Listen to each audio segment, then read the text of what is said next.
occupation he loved. He would let his hair grow long, stop shaving, carry his few possessions in a rolled-up sleeping bag slung over his shoulder, and look like what we then called a hippie. In what I loosely thought of as an allegory, he would represent the disaffected. His name would be... I get asked about his name a lot. One of my graduate school languages was French, and on an autumn afternoon, as I read a course assignment, I was struck by the difference between the look and the pronunciation of the name of the author I was reading. Rambo. An hour later, my wife came home from buying groceries. She mentioned that she'd bought some apples of a type that she'd never heard about before. Rambo. A French author's name and the name of an apple collided, and I recognized the sound of force. While Rambo represented the disaffected, I needed a contrasting character to represent the establishment.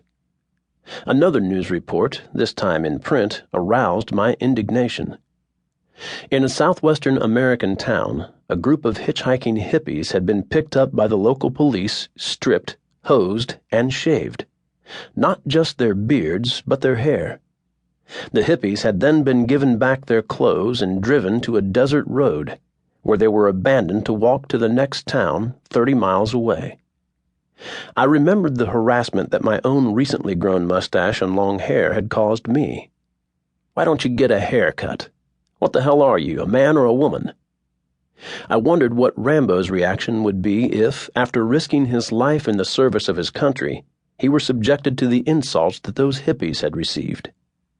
In my novel, the establishment's representative became a police chief, Wilfred Teasel. Wary of stereotypes, I wanted him to be as complex as the action would allow.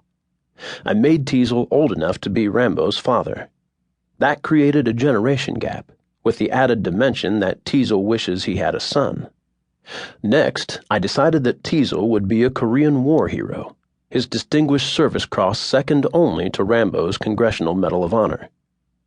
There were many other facets to Teasel's character, and in each case the intention was to make him as motivated and sympathetic as Rambo, because the viewpoints that divided America came from deep, well-meant convictions. To emphasize their polarity, I structured the novel so that a scene from Rambo's perspective would be followed by one from Teasel's. The subsequent scene from Rambo's, the next scene again from Teasel's. That tactic, I hoped, would make the reader identify with each character and at the same time feel ambivalent about them. Who was the hero, who was the villain? Or were both men heroes, both men villains? The final confrontation between Rambo and Teasel would show that in this microcosmic version of the Vietnam War and American attitudes about it, escalating force results in disaster. Nobody wins. Due to the rigors of graduate school, I didn't complete First Blood until after I'd graduated from Penn State in 1970 and taught at the University of Iowa for a year. Following the book's publication in 1972, it was translated into 21 languages and eventually became the basis for a well-known film. The latter was a decade in the making. I had sold the film rights to Columbia Pictures in 1972. 1 year later, Columbia sold the rights to Warner Brothers. Then Warner Brothers sold, well, for 10 years after its publication, the story passed through 3 movie companies, 18 screenplays, and such directors as Richard Brooks, Martin Ritt, Sidney Pollack, and John Frankenheimer. Meanwhile, Paul Newman, Al Pacino, Steve McQueen, Clint Eastwood, Robert De Niro, Nick Nolte, and Michael Douglas were all considered to play Rambo. The novel became a Hollywood legend. How could so much money and so much talent be spent on an enterprise that somehow couldn't get off the page? Part of the reason was the mood of the 70s. America's involvement in Vietnam had ended badly, and feelings about the war were bitter.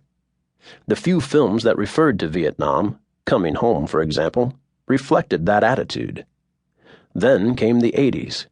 Ronald Reagan was president. He promised to make America feel optimistic again. The defeat in Vietnam seemed far behind.